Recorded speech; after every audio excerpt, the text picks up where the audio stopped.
হয়ে গেছে, ওটা হয়ে গেছে। এখন আর কিছু বলার নেই। আমি মালতী মুখোপাধ্যায়, একজনের স্ত্রী আর একজনের মা। আমি ওটা করেছি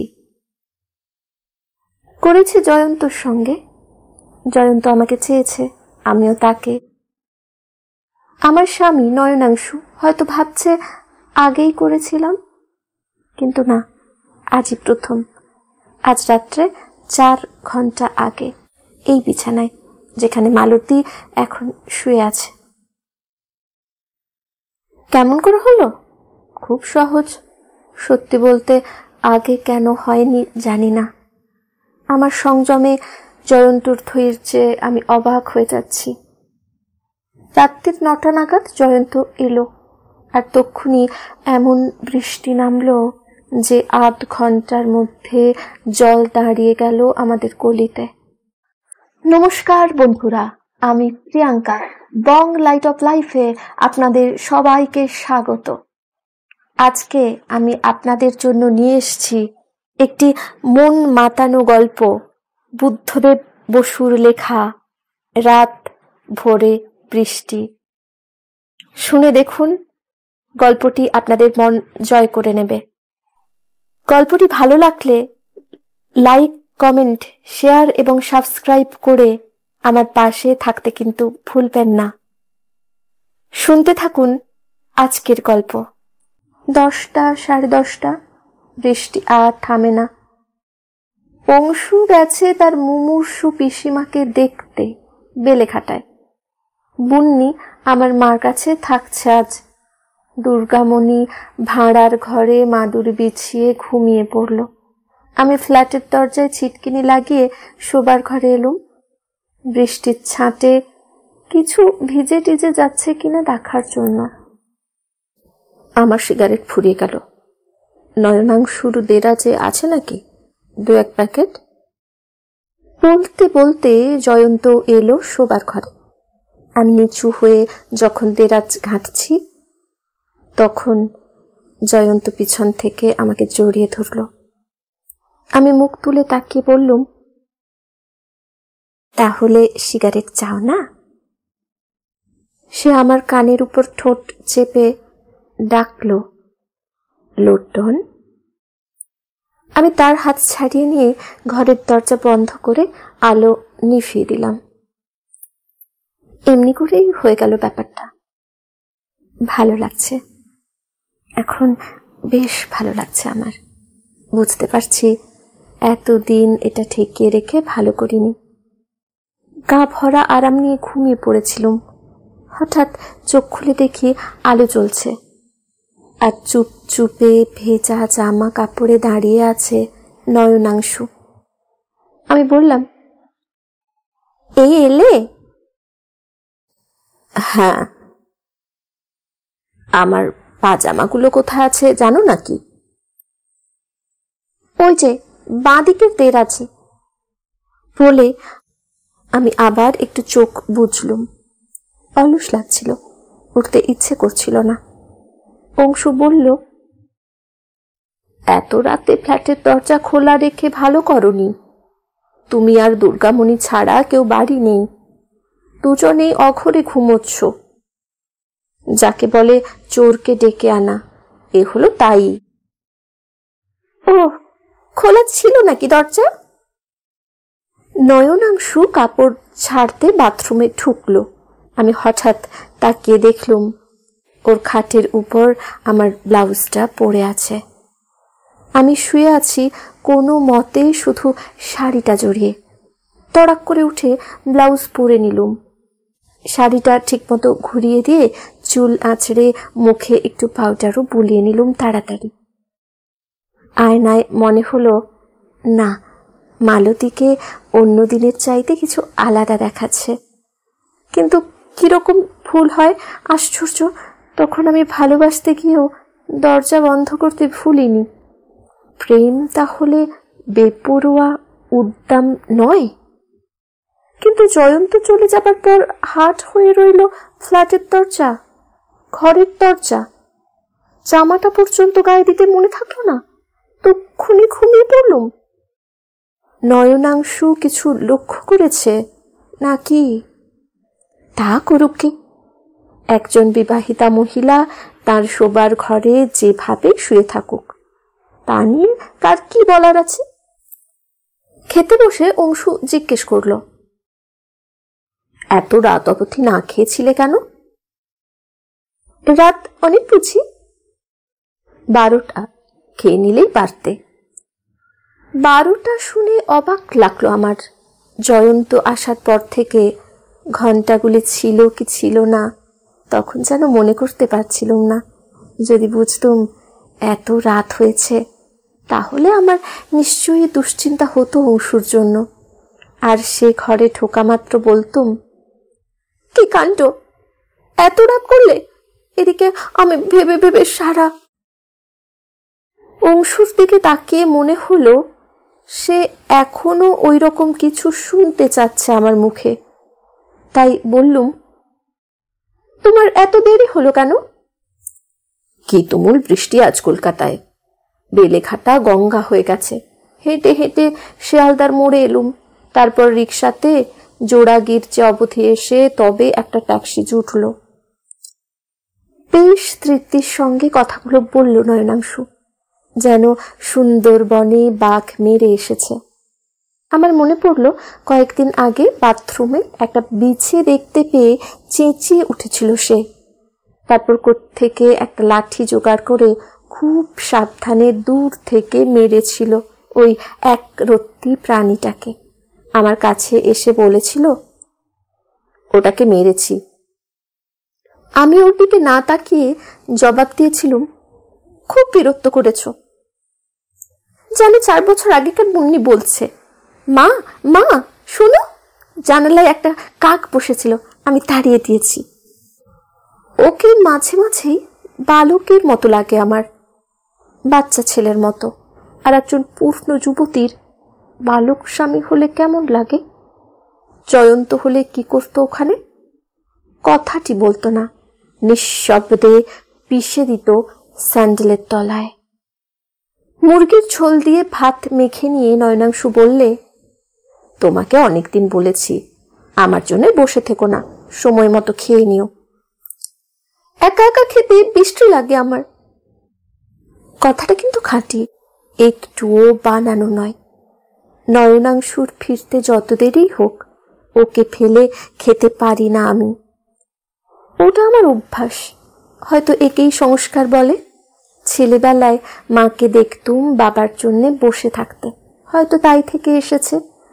অংশু মুহূর্তের জন্য খাওয়া থামিয়ে জিজ্ঞেস করল, কেউ এসেছিল? আমি তৎক্ষণাৎ জবাব দিলুম, জয়ন্ত বাবু এসেছিলেন 9টা নাগাদ, তোমার জন্য অনেকক্ষণ বসেছিলেন। এই এক ঝামেলা, অন্যদের সামনে বাবু বলা, আপনি বলা। আমার জন্য কেন? কি যেন দরকার ছিল ওর পত্রিকার ব্যাপারে। তা ওকে বসিয়ে রাখলে না? বলে নয়নাংশু আমার চোখে চোখ ফেলল। আমি চোখ নামিয়ে নিলুম না, বরং বেশ স্থির চোখে তাকিয়ে থেকে বললুম, বেশ কথা, 12টা অবধি বসিয়ে রাখা যায় নাকি কাউকে? আর আমি বললেই বা উনি থাকবেন কেন? নিজের বউ ছেলেপুলে নেই বুঝি? এরপর নয়নাংশু বললে, কি করে গেলেন এই বৃষ্টির মধ্যে? এর উত্তরে আমি অনায়াসে ঝাঁঝিয়ে উঠে বলতে পারতুম, কি করে গেলেন তার আমি কি জানি? কিন্তু আমি তা করলাম না। মুখে হাসি টেনে বললুম, জানো তো জয়ন্তবাবু কিরকম মানুষ। ও বলল, ওসব বৃষ্টি ফৃষ্টিকে উনি পরোয়া করেন না। আমার হাসির উত্তরে আরো একটু স্পষ্ট করে হেসে বলল, হ্যাঁ হ্যাঁ ঠিক বলেছ। মনে আছে বুন্নির জন্মদিনে কালবৈশাখীর ঝড়ে এমন হলো যে ট্রাম বাস সব বন্ধ, রসারোড জলে থই থই। জয়ন্তবাবু তারই মধ্যে হেঁটে হেঁটে চলে এলেন টালিগঞ্জ থেকে। সত্যি আশ্চর্য। আমি কোনো জবাব দিলুম না ওর কথায়, কেননা সেই সন্ধ্যাটা আমি ভুলিনি। নয়নাংশু তো ভালোই জানে এমন দু একটা ঘটনা ঘটে যা ভোলা যায় না। আমি সেদিন বুঝেছিলুম যে জল ভেঙে 3 মাইল রাস্তা পায়ে হেঁটে বুন্নির জন্য আসেনি জয়ন্ত, নয়নাংশুর জন্যও আসেনি, আমার জন্য, আমারই জন্য এসেছে। আর তা অংশ বুঝে নিয়েছিল, বোকা তো নয়, প্রথম থেকে বুঝে নিয়েছিল কি হচ্ছে বা হতে চলেছে। আর ওই একটা বিষয়ে টনটনে জ্ঞান নেই এমন কোনো স্বামী আছে পৃথিবীতে? খাওয়ার পরে নয়নাংশু যখন সিগারেট ধরিয়েছে আমি জিজ্ঞেস করলাম, ও হ্যাঁ, তোমার পিসিমাকে কেমন দেখলে? হয়ে এসেছে, আর 2-4 দিনের ব্যাপার হয়তো। অজ্ঞান হয়ে আছেন? না, কিন্তু বেশ জ্ঞান আছে, দুটো একটা কথা বলেন মাঝে মাঝে, সলতে ভেজানো গঙ্গা জল চুষে নেন, আর টুলটুলে চোখে তাকিয়ে থাকেন লোকের দিকে। তোমাকে চিনতে পারলেন? তা কেন পারবেন না? আমাকে নিয়ে গেলে না কেন? আমি তো বললুম তোমাকে, তুমি যেতে চাইলে না। তুমি জোর করলে না কেন? আমি তো বুঝিনি এরকম এখন তখন ব্যাপার। নয়নাংশু আমার দিকে এক পলক তাকিয়ে জবাব দিল, ইচ্ছে করলে কালও যেতে পারো, এক্ষুনি কিছু হয়ে যাচ্ছে না, কোনো অসুখ তো নয়, নেহাত বুড়ো হয়েছেন বলেই যেমন একটা গাছ মরে যায় তেমনি আর কি। এরপরে আর কথা বললুম না, আমরা যে যার বিছানায় শুয়ে পড়লুম। পাশাপাশি দুটো খাট, ছোট ঘর, হাত বাড়ালে হাত ছোঁয়া যায় এতটাই কাছাকাছি। যদি নয়নাংশু ঘুমিয়ে পড়ে আর আমি জেগে থাকি তাহলে ওর নিঃশ্বাস আমি শুনতে পাবো। কাল অন্যরকম করে সাজাবো ঘরটাকে, দুটো খাট অত কাছাকাছি থাকা স্বাস্থ্যকর নয়। জেগে জেগে আরেকজনের ঘুমন্ত ভারী নিঃশ্বাস শুনতে কার ভালো লাগে? বা বুন্নির ঘরে আমার খাট পেতে নেব, ওটা আরো ছোট কিন্তু দক্ষিণ খোলা, সারাক্ষণ পাখার হাওয়া ভালো লাগে না আমার, মাথার মধ্যে কেমন যেন জ্যাম ধরে থাকে সকালে। এ ঘরটা গুমোট, এই তো একটু বৃষ্টি থেমেছে, আর গরম, বনবন পাখার শব্দ পোকার মতো মাথার মধ্যে। আমরা দুজনেই জেগে আছি, দুজনেই জানি অন্যজন ঘুমোয়নি। একই ঘরে অন্ধকারে 2 অনিদ্রা মাকড়সার মতো জাল বুনে যাচ্ছে, মস্ত মোটা মোটা মাকড়সা, মাথার উপর জল জলে চোখ, একটা জাল অন্যটাকে ছুঁয়ে যাচ্ছে, জড়িয়ে যাচ্ছে অন্যটার মধ্যে। ঘর ছেয়ে গেল। এখন আর বৃষ্টি নেই, কিন্তু আমি এখনো বৃষ্টির শব্দ শুনছি। একটা আবছা নীল সুরঙ্গের উপর বৃষ্টি, ছাদ ফেটে চুইয়ে চুইয়ে জল পড়ছে। বড্ড গরম, আমার চোখের তলার অন্ধকার ছিঁড়ে হলদে লাল ফুটকি বেরিয়ে এলো। সুড়ঙ্গটা কোথায় শেষ হয়েছে কেউ জানে না, আমার দম আটকে আসছে। তোমরা ভাবছো আমি ভয় পেয়েছিলাম? তাহলে তোমরা মালতীকে চেনো না। আজকাল অনেক দিন ধরে মালতী এড়িয়ে চলে তার স্বামীকে। স্বামী তাকে চায়, কেনই বা চাইবে না? কিন্তু নয়নাংশুর ওই বেঁটে আঙুলগুলো ওর ভালো লাগে না, তার নিঃশ্বাসের গন্ধ ওর ভালো লাগে না। সে ওর গা ঘেঁষে শুয়েছে ভাবতেও শিউরে ওঠে, সে ওর গায়ে হাত রাখলে ও কাঠ হয়ে যায়। কি করতে পারে মালতী? যেমন আমরা গায়ে পিন ফুটলে উ বলি, এও তেমনি ও স্বামীকে বোঝায় যে ওসব আর ভালো লাগে না ওর, পুরো ব্যাপারটাতেই অরুচি ধরে গেছে। বয়স হলো, মেয়ে বড় হচ্ছে, ইত্যাদি সব টাল বাহানা শুনিয়ে শুনিয়ে তাকে ঠান্ডা করে দেয়। কিন্তু মালতীর বয়স মাত্র 32, নয়নাংশু 37, আর ওদের মেয়ে সবে 8-এ পড়ল। কেমন কাতর হয়ে যায় নয়নাংশুর মুখ যখন গুটি সুটি পায়ে ফিরে যেতে হয় নিজের বিছানায়, আর তখন মালতীর আরো বিশ্রী লাগে তাকে। পুরুষ মানুষের ওই কাতর চেহারা ওর 2 চোখের বিষ। আসল কথা জোর নেই, ভারী ভদ্রলোক। সে যাকে পুরজোয়া বলে ঠাট্টা করে তাই, জয়ন্ত যাকে বুর্জোয়া বলে ঘেন্না করে তাই। যখন কাপড় চোপড় পরে থাকে, স্যুট পরে আপিসে বেরোয়, পাজামা পাঞ্জাবি পরে বসে থাকে বাড়িতে, তখন আমার বেশ লাগে ওকে। কথাবার্তায় যৌগস, অনেক বই পড়েছে, সুশ্রী, লোকেদের সঙ্গে ব্যবহার নিখুঁত, মেয়েরা এখনো প্রেমে পড়তে পারে ওর সঙ্গে। ওর আপিসের অর্পণা তো মুগ্ধ। আমিও একটা বয়সে পড়েছিলুম, বিয়ের সময় ভেবেছিলুম খুব জিতেছি, কিন্তু তারপর 10 বছর 12 বছর কাটল। যৌবনের প্রথম ঝাপটা কেটে যাবার পরেই ও যেন কেমন বালকের মতো হয়ে যেতে লাগলো দিনে দিনে। অন্তত আমার তাই মনে হলো। স্বামী হিসেবে, প্রেমিক হিসেবে ওকে যেন আর ভাবতে পারছি না আমি। আমার শরীর যেন আমাকে ফেলে আলাদা হয়ে রেগে উঠল নয়নাংশুর ওপর।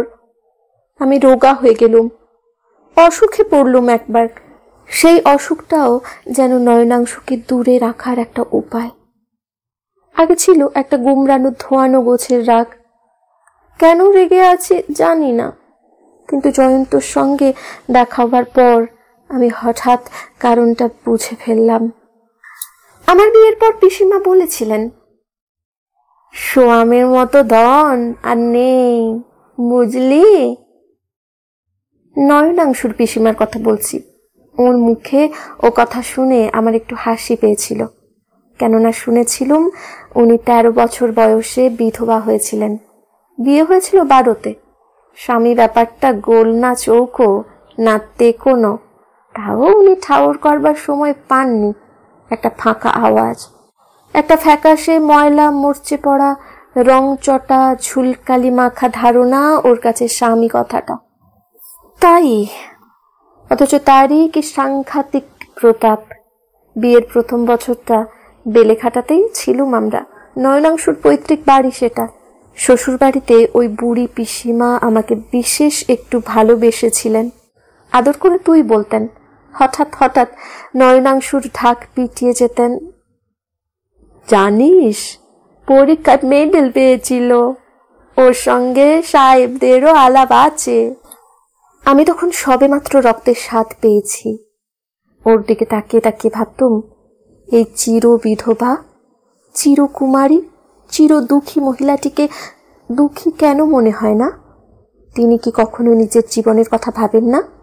কি ব্যর্থ, কি শূন্য, কি নিষ্ফল। কিন্তু সত্যি বলতে তার মতো শান্ত হাসি খুশি মেজাজের মানুষ আমি কমই দেখেছি। এক বেলা খেয়ে মাসে 2টো একাদশী করে শিবরাত্রি অম্বুবাচীর লম্বা উপোসে টাটিয়ে থাকে। তাও দিব্যি কাটিয়ে দিলেন এতগুলো বছর। আর কি কাজের! কখনো দুপুরে ঘুমোন না, ডালের বড়ি দেন, আমসত্ত্ব আচার তৈরি করেন, বুড়ো চোখ নিয়েও কাঁথা সেলাই করেন চমৎকার। নিরামিষ রান্নার হাত তার চমৎকার। তাকে কখনো দেখিনি খালি হাতে বসে থাকতে। কোনো নালিশ নেই। নালিশের কোনো কারণ তার থাকতে পারে তা জানেন না বলেই নালিশ নেই। অদ্ভুত। কিন্তু যদি কেউ এসে তার কানে জপাতো, শুনুন বামা সুন্দর, আপনি দুঃখী, আপনি বঞ্চিত, আপনার বিদ্রোহ করা উচিত, তাহলেই হয়তো অন্য রকম হতো তার জীবন। কিন্তু জানি না হঠাৎ পিসিমার কথা এত ভাবছি কেন। ও হ্যাঁ, তার অসুখ আর 2-4 দিনের ব্যাপার। আমি কাল তাকে দেখতে যাব। আর যাইনি, পাছে জয়ন্ত এসে ফিরে যায়, কিন্তু কাল নিশ্চয়ই যাব। আমি বউ হতে পেরে খুব খুশি হয়েছিলুম। বিয়ের পর প্রথম চেষ্টা করেছিলুম রীতিমতো ভালো বউ হতে। বেলেঘাটার বাড়ির সকলের সঙ্গে মিলে মিশে থাকতে চেয়েছিলুম, কিন্তু নয়নাংশু আমার সেই চেষ্টা বানচাল করে দিলে। আমাকে বলে, মা যখন রান্নাঘরে যান তুমিও সঙ্গে সঙ্গে যাও কেন? বাহ, যাব না। ওটা উত্তর হলো না। কেন যাও বলো? সত্যি তো ওখানে তোমার করার কিছু নেই। আমি মনে মনে খুশি হলুম একথা ভেবে যে অংশু সব সময় আমাকে কাছে পেতে চায়। একটু দুষ্টুমি করে বললুম, আমার ইচ্ছে তাই যাই, হলো? হুম, ঠিক বললে না। ভালো দেখাবে তাই যাও, বৌদি যান তাই যাও, ওসব হলো তো আজ মন জোগানো। না হয় তাই হলো, দোষ কি? দোষ এই যে ওটা অনেস্ট নয়। আসলে যা ভালো লাগে না তাই করছো, যেহেতু অন্যেরা তাতে খুশি হবে। আবার ভাবটা এমন দেখাচ্ছ যে সেটাই ভালো লাগছে তোমার। আমি হেসে বললুম, অনেক ছেলে স্কুলে যেতে ভালোবাসে না, তাদের কি তাহলে স্কুলে না যাওয়াই উচিত? সেটা আর এটা এক কথা নয়। স্কুলে না গেলে ছেলেটার নিজেরই ক্ষতি, কিন্তু শাশুড়িকে তোয়াজ করে তোমার আত্মার কোনো উন্নতি হচ্ছে না। তাছাড়া বাচ্চাদের শাসনে রাখতে হয়, কিন্তু তুমি তো সাবালক। ওর এসব কথা আমি প্রথম প্রথম ঠিক বুঝতে পারতাম না, খানিকটা চমক লাগতো যখন ও নিজের খুড়তুতো ভাইকে বলতো লাউড। যেহেতু সে কথায় কথায় আজে বাজে রসিকতা করে আর ধড়াস করে শুয়ে পড়ে যে কোনো সময়ে যে কোনো বিছানায়। ভাবতুম এ আবার কি রকমের কথা, হাজার হোক ভাই তো। আবার মনে মনে অংশুকে তারিফ না করে পারতুম না, ওর মতামত অমন স্পষ্ট আর নতুন ধরনের বলে। আমার মন থেকে ছাত্রীর ভাবটা একেবারে কেটে যায়নি তখনও। আমি দেখতুম ও শুয়ে শুয়ে যেসব বই পড়ে তাতে আমি দাঁত বসাতেও পারি না। আমার চেয়ে বুদ্ধিও ওর বেশি বলে ধরে নিয়েছিলুম। তবু মনের তলা থেকে অন্য একটা ভাবও ঠেলে ওঠে মাঝে মাঝে। আমি দেখতে পাই কোনো কোনো বিষয়ে একেবারেই বোঝে না নয়নাংশু, বোঝে না আমার মন, আমার নারীত্বকে। কেন আমি জায়ের সঙ্গে রান্নাঘরে যেতে ভালোবাসি, কেন ওর মার কাছে রান্না শিখি মাঝে মাঝে, আর শ্বশুরবাড়ির সকলের সঙ্গে যে মিলে মিশে বন্ধুভাবে থাকতে চাই, তা অন্য কোনো সাংসারিক কারণে নয়। সত্যি আমার ভালো লাগে বলেই। এই সহজ কথাগুলো কিছুতেই বোঝে না নয়নাংশু, বোঝার চেষ্টাও করে না। এই যে বিয়ে হলো, এ থেকে সে চায় পুরোপুরি আস্ত তার স্ত্রীটিকে শুধু। আর আমি চাই শুধু স্বামীকে নয়, স্বামীকে কেন্দ্র করে এক নতুন জীবন। চাই নিজেকে ছড়িয়ে দিতে, ওদের বেলে খাটার বাড়ি সব কিছুর মধ্যে অংশীদার হতে, এমনকি অধিকারিণী হতে।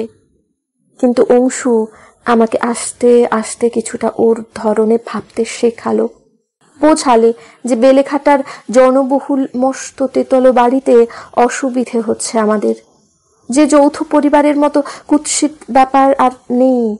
ওতে মানুষগুলো পরস্পরের সঙ্গে লেপ্টে পিণ্ড পাকিয়ে যায়, কেউ আলাদাভাবে সুন্দরভাবে বেড়ে উঠতে পারে না। কিছুদিনের মধ্যেই আমিও ওর মতো স্বপ্ন দেখতে লাগলাম, কবে আমরা আলাদা বাড়িতে উঠে গিয়ে নিজেদের ইচ্ছে মতো স্বাধীনভাবে থাকতে পারবো। প্রত্যেক সাবালক মানুষই আলাদা, আলাদা এক একজন ব্যক্তি। তোমার ভিতরকার সেই ব্যক্তিত্বকে তুমি ফুটিয়ে তুলবে, অন্যদের ছাঁচে গড়া হবে না। এই ধরনের কথা বারবার আমি শুনেছি নয়নাংশুর মুখে। যখনই ননদ জায়েদের সঙ্গে দল বেঁধে বেরিয়েছি, শাড়ি জামা কিনতে বা কোনো হিন্দি ফিল্ম দেখতে, বা গান গেয়েছি শাশুড়ির বৃহস্পতিবারের লক্ষ্মী পুজোয়, বা ক্যারাম খেলেছি আমার সেই বোকা শোকা ভালো মানুষ দেওরের সঙ্গে। আর একটা কথা প্রায় বলে নয়নাংশু, শাড়ি গয়না হিন্দি সিনেমা ওসব মেয়েলিপানা ছাড়ো তো। বাহ, আমি তো মেয়েলি হব না তো কি হব? মেয়ে হওয়া আর মেয়েলি হওয়া এক নয়। সূক্ষ্ম তফাৎটা কোথায় তা বুঝিয়ে দেবেন স্যার? আমার ঠাট্টার উত্তরে আমাকে চাপটে ধরল অংশু। তখনকার মতো তর্ক ফুরালো, কিন্তু আবার কোনো উপলক্ষ ঘটলে ও আমাকে একই কথা শোনায়, যার সারাংশ হলো এই জিনিস, এই কাজ ওর ভালো লাগে না, অর্থাৎ অন্যেরা আমাকে যেভাবে চায় সেরকম আমাকে হতে দেবে না নয়নাংশু, কিন্তু নিজের মতো করে ঢেলে সাজিয়ে নেবে। আমি অন্যের ছাঁচে গড়া হব না, অর্থাৎ শুধু নয়নাংশুর ছাঁচে গড়ে উঠব। ও যাকে আমার ব্যক্তিত্ব বলে সেটা হলো আসলে তাই। এই কথাটা তখন আমি ভাবিনি অবশ্য। অনেক পরে সেই দিনগুলোর কথা ভাবতে গিয়ে মনে হয়েছিল, কিংবা হয়তো এইমাত্রই ভাবলুম। তখন আমার পক্ষে এমন কিছু ভাবা সম্ভব ছিল না যা অংশুর পক্ষে আর আমার পক্ষেও গৌরবের নয়। ও যে আমাকে পুরোপুরি দখল করে নিতে চেয়েছিল, সেটাও ওর অসামান্য ভালোবাসারই প্রমাণ আমি পেয়েছিলাম তখন। তখন পর্যন্ত ও আমাকে মুগ্ধ করে রেখেছিল। মুগ্ধ? তবু যেহেতু আমার স্বাভাবিক বুদ্ধি শুদ্ধি খানিকটা আছে, তাই সেই তখনই, যখন পর্যন্ত আমার গা থেকে নতুন বিয়ের গন্ধ কাটেনি, তখনই আমার মনে হয়েছিল অংশু যেন বড্ড বেশি বই পড়া মানুষ। যা কিছু বইয়ে পড়ে, যা কিছু তার বই পড়ে ভালো লেগেছে, তাই যেন তার জীবনেও খাটাতে চায়। কলেজে শেষ কয়েক মাস ওর ছাত্রী ছিলুম আমি। প্রথম দেখা সেখানেই। টাটকা পাশ করা ছোকরা মাস্টার, চেহারা ভালো, কথাবার্তায় ঝকঝকে।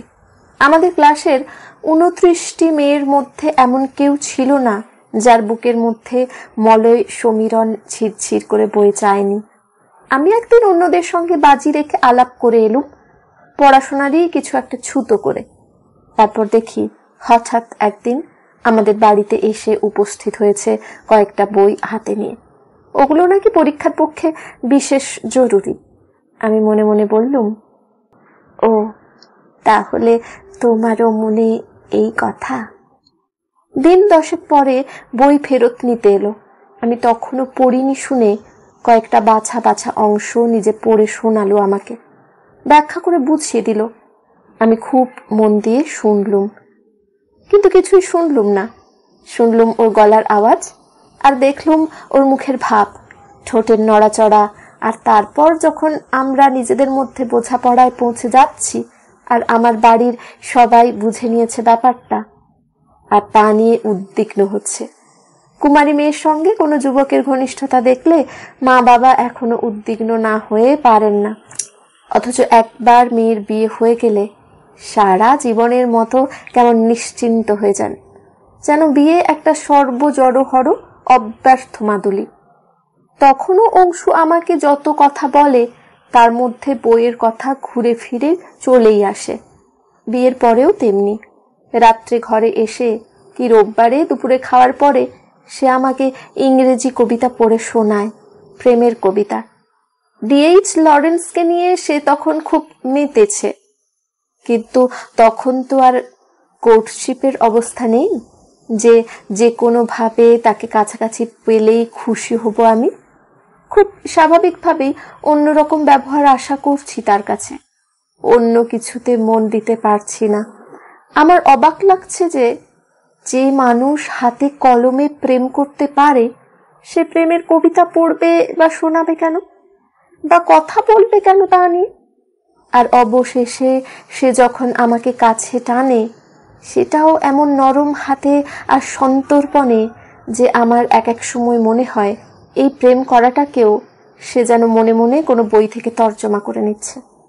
অবশ্য মুখে আমি প্রায় বলি, উহ কি অসভ্য, পরপর এই বুঝি দস্যিপনা শুরু হলো আবার, ইত্যাদি ইত্যাদি অনেক কথা যা যুগে যুগে মেয়েরা বলে এসেছে পুরুষটিকে আরো বেশি তাতিয়ে তোলার জন্য। কিন্তু ওর দস্যিপনার চরম মুহূর্তেও হঠাৎ খুব আবছাভাবে আমার মনে হয় যে অংশু ঠিক আমাকে ভালোবাসছে না। ও যে আমাকে ভালোবাসে সেই ধারণাটাকে ভালোবাসছে, অথচ এই ভালোবাসা নিয়ে কতই না লম্বা চওড়া বক্তৃতা ওর। আমাদের বিয়ের 5 মাস পরে একটা ঘটনা ঘটল, যা নিয়ে সে সময় বেশ শোরগোল হয়েছিল কলকাতায়। একজন নামজাদা ব্যারিস্টার, বয়স 55, হঠাৎ একটি MA ক্লাসের বিবাহিতা ছাত্রীকে নিয়ে কলকাতা ছেড়ে বোম্বাইতে পালিয়ে গেলেন। ব্যাপারটা আদালত পর্যন্ত উঠেছিল, কিন্তু মামলা টেকেনি। শোনা গেল মেয়েটি ডিভোর্স পেয়েছে আর ব্যারিস্টারটি তাকে বিয়ে করেছেন, আর আগে স্ত্রীকে লিখে দিয়েছেন কলকাতার বাড়ি আর 500 টাকা মাসোহারা। লোকেরা তীব্র গালি দিতে লাগলো দুজনকেই। কয়েকটা কাগজও স্পষ্টভাবে নাম না করে ব্যারিস্টার সাহেবকে তুলো ধুনে ছাড়ল। আমাদের বেলেঘাটার বাড়িতে বেশ জটলা হচ্ছে এ নিয়ে, সবাই দুয়ো দিচ্ছে, ছিছি বলছে, আর সকলের বিরুদ্ধে একলা লড়াই করছে নয়নাংশু। আমি একদিন রেগে গিয়ে বললুম, তা তুমি যাই বলো, ব্যারিস্টারটিকে লম্পট ছাড়া আর কিছু বলা যায় না। কি যে বলো, লম্পটের কি জায়গার অভাব আছে কলকাতায়? আর ভদ্রলোকের ত্যাগটা তুমি কি দেখছো না? কলকাতার জমজমাট প্র্যাকটিস হারালেন, আর এই জঘন্য লোকনিন্দা। রেখে দাও তোমার ত্যাগ, একটা বুড়ো হাপড়া। এদিকে মেয়েটারও বিয়ে হয়েছিল, দুটোকে ধরে চাপকে লাল করে দিলে ঠিক হয়। নয়নাংশু গম্ভীর চোখে আমার চোখের দিকে তাকিয়ে বলল, তুমি ছেলে মানুষ, কিছু বোঝো না। এরপর থেকে নয়নাংশুর সঙ্গে মাঝে মাঝেই তর্ক হতে লাগলো আমার। স্বামী স্ত্রী বা স্ত্রী পুরুষের সম্পর্কের মধ্যে ভালোবাসাই হলো আসল কথা। ভগবানের চোখে বিয়ে বলে কিছু নেই। দাম্পত্যের নামে লাম্পত্য চলছে ঘরে ঘরে। স্বামী স্ত্রীর মধ্যে ভালোবাসা না থাকলে তাদের একত্র বসবাস গর্হিত। যেখানে মেয়েরা স্বামী আর আত্মীয় স্বজন ছাড়া অন্য পুরুষের সঙ্গে মেলামেশার কোনো সুযোগই পায় না, সেখানে তাদের তথাকথিত সতীত্বেরও একদম ঝুঠা মাল। এমনি সব তত্ত্বকথা আমাকে শোনায় নয়নাংশু, সবিস্তারে, অনেক উদাহরণ দিয়ে, যেন ক্লাস পড়ানোর লেকচার দিচ্ছে। বলে, ভালোবাসারও পরীক্ষা হওয়া দরকার, কিন্তু অন্যদের সঙ্গে প্রতিযোগিতা না থাকলে তা সম্ভব হয় না। যেহেতু অমুক মানুষটা কারো স্বামী অথবা স্ত্রী, শুধু সেই জন্য তাকে নিয়েই জীবন কাটাতে বাধ্য নয় কেউ। সম্পর্কটা যদি ব্যক্তিগত না হয়, যদি হয় মুখস্থ করা নামতার মতো, কিংবা যদি অন্য কোনো উপায়ের অভাবেই তা আঁকড়ে ধরে থাকে লোকেরা, তাহলে সেটাকে লোকেদের ওপর চাপানোর নাম জুলুম, আর তা মেনে নেওয়ার নাম ভণ্ডামি। আর বেশিরভাগ মানুষ, বিশেষত এই সনাতন ভারতবর্ষে, বিয়ে বলতে এখনো এটাকেই বোঝে।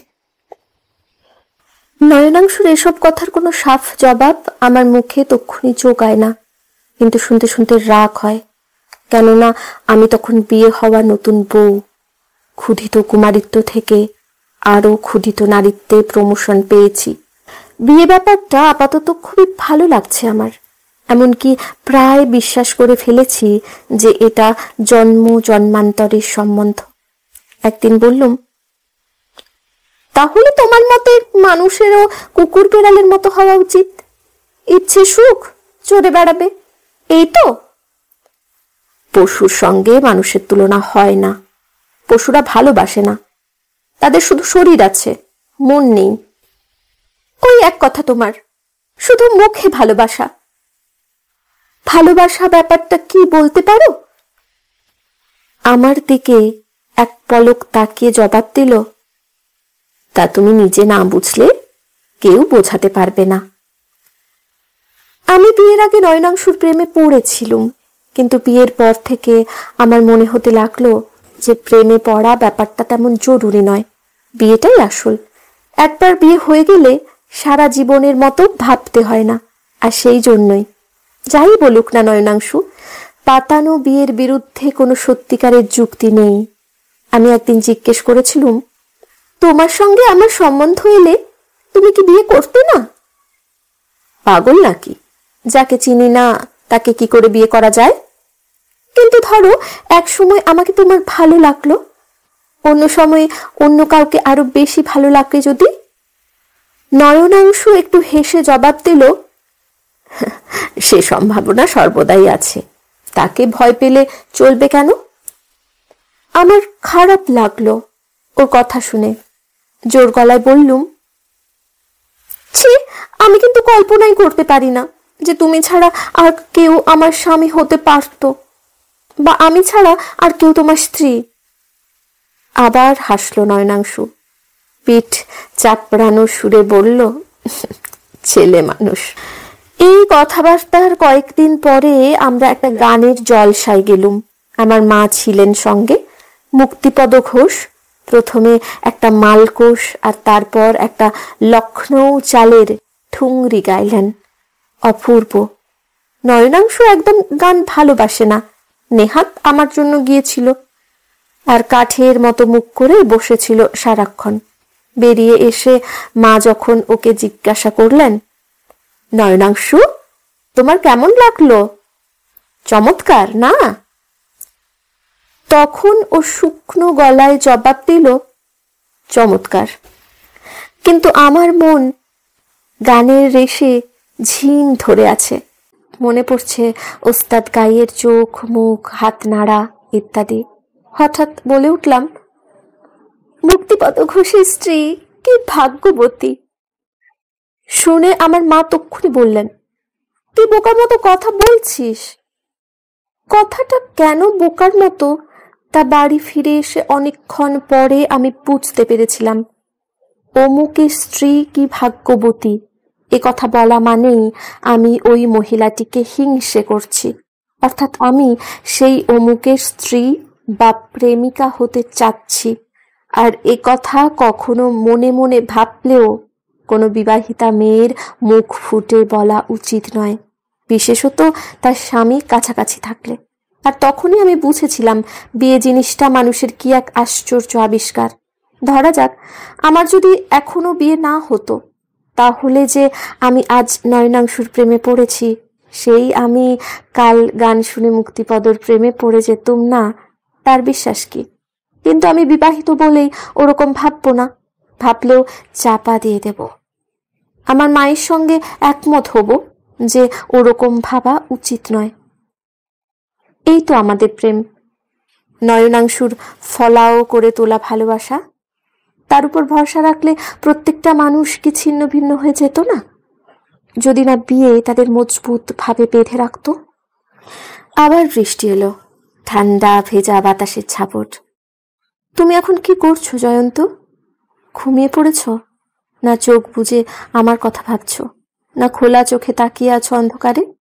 না, তুমি নয়নাংশু নও, তুমি জয়ন্ত, স্বাস্থ্যবান জোরালো পুরুষ। তুমি ম্লান রক্তের ভাবুনে মানুষ নও। তুমি ধারণাও চলো না যে জিনিসটা যা সেটাই তোমার কাছে ঠিক। খিদে পেলে খেতে হয়, প্রেম পেলে প্রেম করতে হয়। ওসব কোনো তর্কের ব্যাপার নয় তোমার কাছে। আমি জানি তুমি কি করছো এখন। এতদিন তুমি ছটফট করেছো রাত্রে, কল্পনা করেছো রাত্রে, কল্পনা করেছো অন্য এক বিছানায় অংশুর সঙ্গে আমাকে। ঈর্ষা তোমাকে এক ঝাঁক মশার মতো যন্ত্রণা দিয়েছে, কিন্তু আজ তুমি পেয়েছ তোমার লোটনকে। ডাক্তারের ছুঁচের মধ্যে রক্তের মতো আমি তোমার হাতে উঠে এসেছি, তাই আজ অঘোরে ঘুমোচ্ছ তুমি। সারাদিন যারা গতর খাটে তারা যেমন অচেতন ঘুমোয়, তেমনি তেমনি এ ময়লা কাপড়ের বস্তার মতো উঁচু হয়ে পড়ে আছে তোমার বউ। কাল সকালে তুমি নতুন উদ্যমে কাজে বেরোবে, প্রেসে বসে হুড়মুড় করে 5 কলম লিখে ফেলবে, ঘোরাঘুরি করবে বিজ্ঞানের জন্য। না জয়ন্ত, এয়ার কন্ডিশন অফিসে বসে তুমি দিন কাটাও না। তুমি রোদে পুড়ে বৃষ্টিতে ভিজে ট্রামে বাসে ঘোরাঘুরি করো সারা দিন। তুমি স্বাধীন, তুমি নির্ভীক। আমার জয়ন্ত, আমার প্রাণ, আমার আলো, তোমার জন্য আমার তেষ্টা পাচ্ছে। এই বৃষ্টির শব্দে তেষ্টা পাচ্ছে আমার। চলো সেই সুড়ঙ্গে আবার, যার ছাদ ফেটে স্রোত নেমে আসে। আমার তেষ্টা পাচ্ছে, কিন্তু জল আছে খাবার ঘরে। আমি কেমন করে উঠে যাই? যদি নয়নাংশু নড়ে ওঠে, যদি বলে বা কোনোভাবে আমাকে বুঝতে দেয় যে সেও ঘুমোয়নি, যদি বাধ্য হয়ে কিছু বলতে, যদি খোলাখুলি কিছু জিজ্ঞেস করে নয়নাংশু। না, এখন তা চাই না, কোনো কথা কাটাকাটি চাই না। এখন আমি এখন ভালোবাসছি, আমাকে ভালোবাসতে দাও। শুয়ে শুয়ে তোমাকে ভালোবাসছি জয়ন্ত। না, এই ভালো, এই ভান, এই তেষ্টা নিয়ে শুয়ে থাকা নিঃশব্দে। গল্পের এই পর্বটি কেমন লাগলো কমেন্ট করে জানাতে কিন্তু ভুলবেন না। ভালো থাকুন, সুস্থ থাকুন।